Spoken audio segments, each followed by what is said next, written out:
Hi, I'm Trass, and this is a More Than Words moment.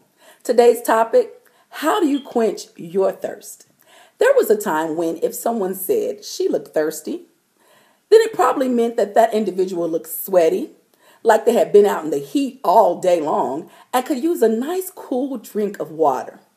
Today, if someone said she looked thirsty, it means something totally different. It means that whatever behavior that individual is displaying is probably indicating that they have a strong craving for someone or something and that they are very eager, too eager, and they're probably doing the most in trying to get attention or to get their desire met. Just thirsty. When you sense a natural thirst, it indicates that you have a need for liquid in your body. I submit to you today that the same is true if you have a mental, emotional, social, or spiritual thirst. It indicates that you have a need. There is nothing wrong with being thirsty. The problem comes in how we quench our thirst. We all know that when the physical body is truly thirsty, soda pop or any other sugary drink doesn't always fulfill you. In fact, sometimes it makes you thirstier. It is only when you take a drink of nice, cool, plain water that you find that your thirst actually begins to subside. I don't think I'm wrong for saying we are living in thirsty times.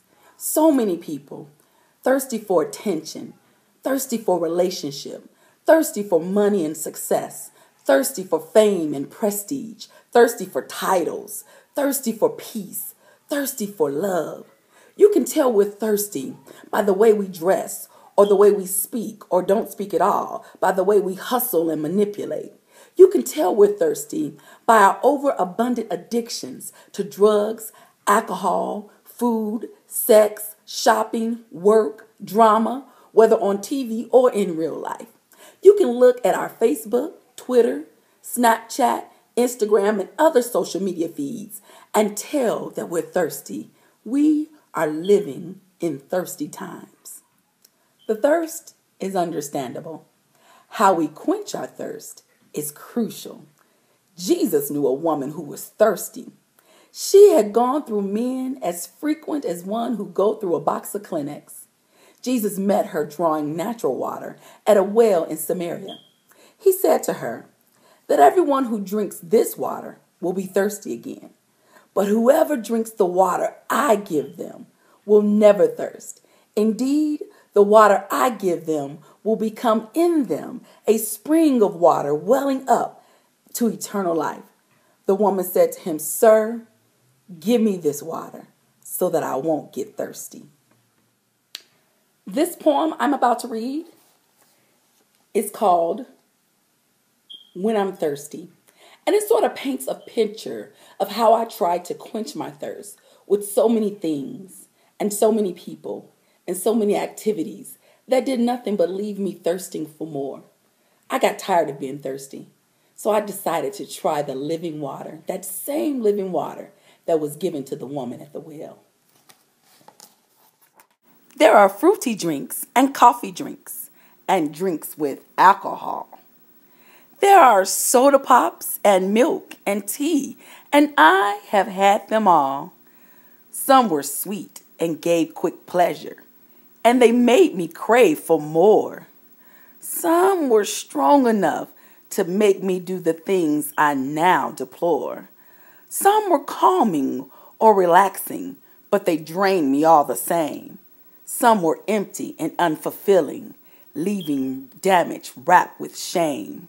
And I drank because I thirst, not knowing how to quench the need. I was parched and dehydrated, and my need became my greed. I convinced myself it's natural, I'm supposed to have this thirst. But what I drank did not replenish me.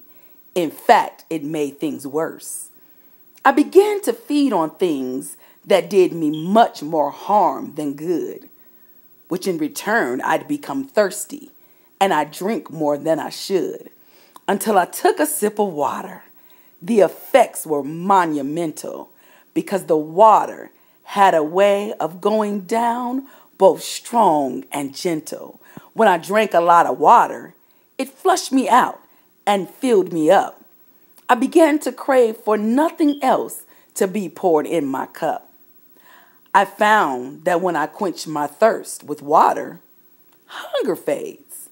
And when life throws me a lemon, water gives me lemonade.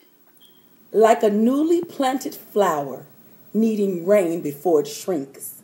When I'm thirsty, give me water. It's the only way to drink. I hope you enjoyed that poem. I'm Trass, and this has been a More Than Words moment. What are you thirsty for? How have you quenched your thirst? Are you tired of being thirsty? Do you want this living water? I'd love to hear your comments or even take your prayer requests below. Thanks for listening, and I'll see you next time.